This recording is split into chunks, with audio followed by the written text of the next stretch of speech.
وہ چیز جس سے انسان 100 سال کا کافر ایک پل میں مسلمان ہوتا ہے وہ کلمہ ہے۔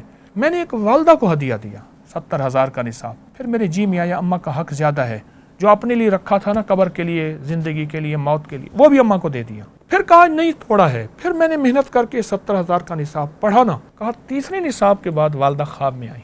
درود پاک کے بارے میں فرمایا کہ ایک بندہ قبر میں جائے گا تو ایک حسین جوان ہوگا، سوال و جواب کا جواب دے گا، منکر نکیر وغیرہ کا۔ پوچھے گا تو کون ہے؟ کہا میں وہ درود ہوں جو دن میں رات میں پڑھتا تھا، تو نے دنیا میں مجھے نہیں چھوڑا، میں تجھے یہاں نہیں چھوڑوں گا۔ کہ تحقیق کے بغیر صدقات خیرات نہ دیں۔ ایسا بندہ جو خود دینے والا تھا خواہشات کی وجہ سے لینے والا بن گیا۔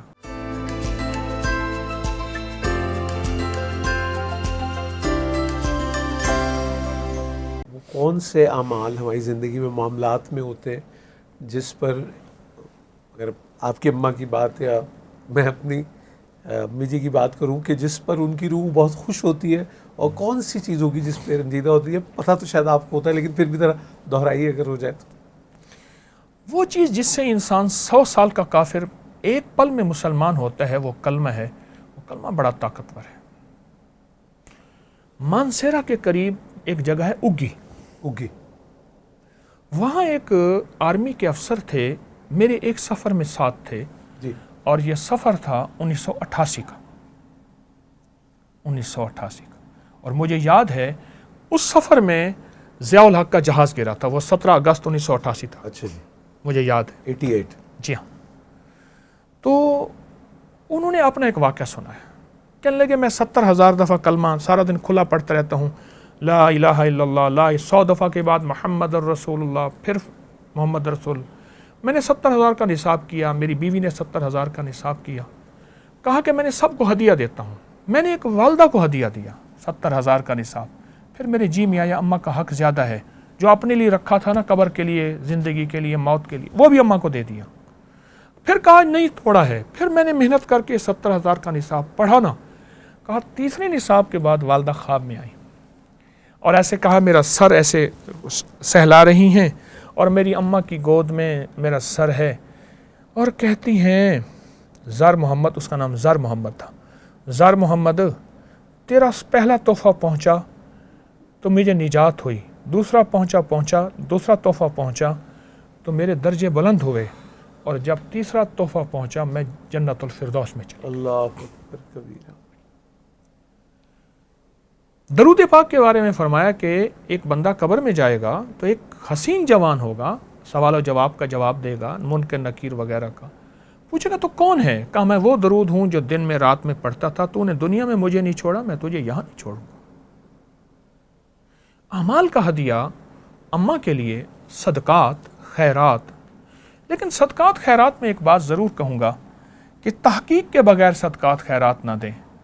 ایسا بندہ جو خود دینے والا تھا خواہشات کی وجہ سے لینے والا بن گیا، اس کو نہ دیں۔ مجھے ایک بندے نے عجیب بات بتائی، زندگی ساری گزری، 1984 سے اس شعبے میں قدم رکھا، 2024 40 سال کا عرصہ گزر گیا، خط ملاقاتیں، ان لوگوں نے مجھے سکھایا، آج بھی سیکھنے والا ہوں۔ ایک صاحب کہنے لگے کہ میں نے ایک غریب کو مہانہ لگایا ہوا تھا، کچھ غریبوں کو۔ اماں کچھ عرصے کے بعد خواب میں آئیں، کہنے لگی بیٹا یہ واقعی ضرورت مند ہے، اس کا مہانہ اس کو دے دے، اس کو نہ دے، یہ ضرورت مند نہیں ہے، اس کا اس کو لگا دے۔ میں نے سمجھا خواب ہے، میں خواب کو خواب سمجھ بیٹھا۔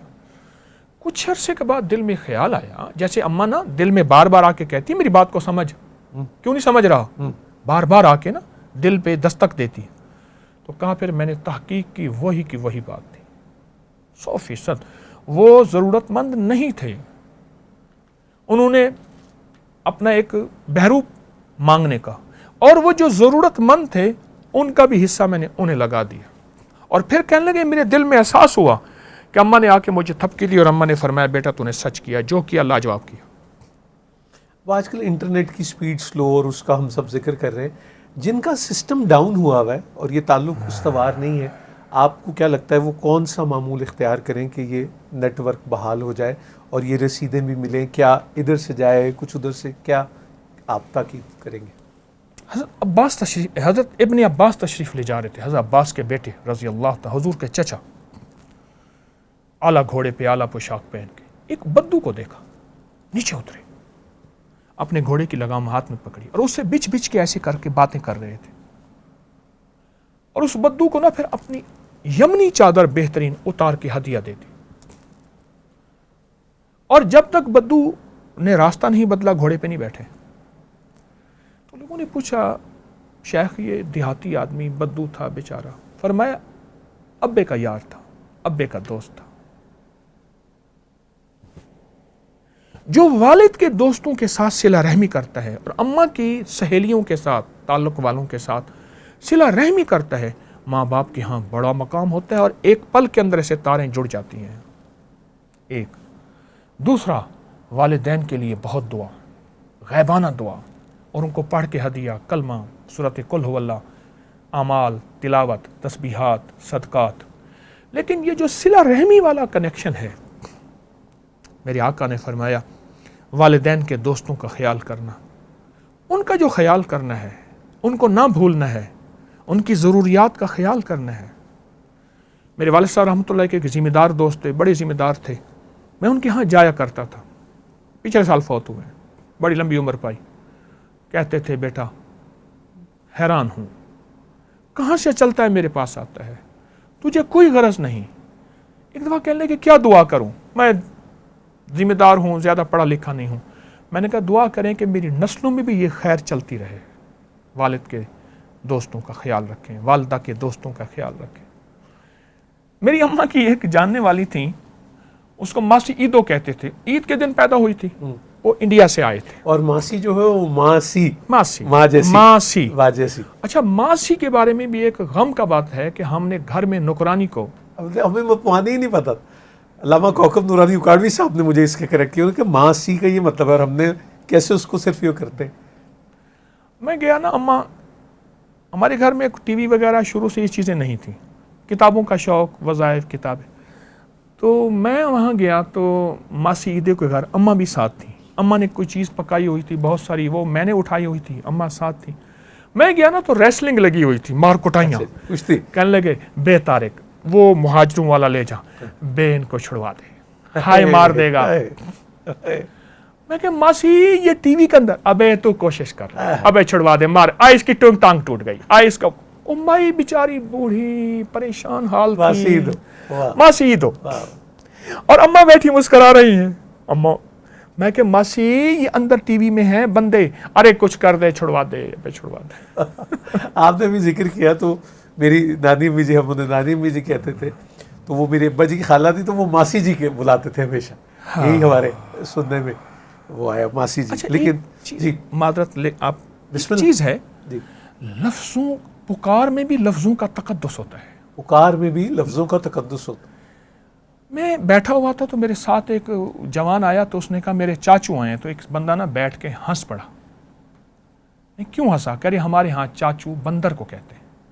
اچھا آپ 10-15 سال پہلے جائیں, لفظ چاچو, جی نہیں, نانو, نہیں, ہم نے چاچا جی سنا, چاچا جان سنا, بالکل ٹھیک. یہ چاچو, نانو اور ماسی گھر والی کام ہم نے اس کے لیے مختص کر. دیکھیں لفظوں کا پکار کے لیے لفظوں کا بھی تقدس ہوتا ہے, وہ تقدس ختم ہو گیا. شوہر, خصم, کیا خیال ہے, تقدس نہیں ہوتا لفظ کو ایک پل میں انداز. جی جی جی جی جی جی جی, وہ احترام ختم ہو گیا. میں ایک گھرانے میں گیا تو مجھ سے کہنے لگے اپنی ماں کے بارے میں, اس مرغی کو اٹھا کے لے جاؤ. اماں بوڑھی ہو چکی تھی, دوہری ہو چکی تھی, کمزور تھی. کہنے لگا اس مرغی کو اٹھا کے لے جاؤ.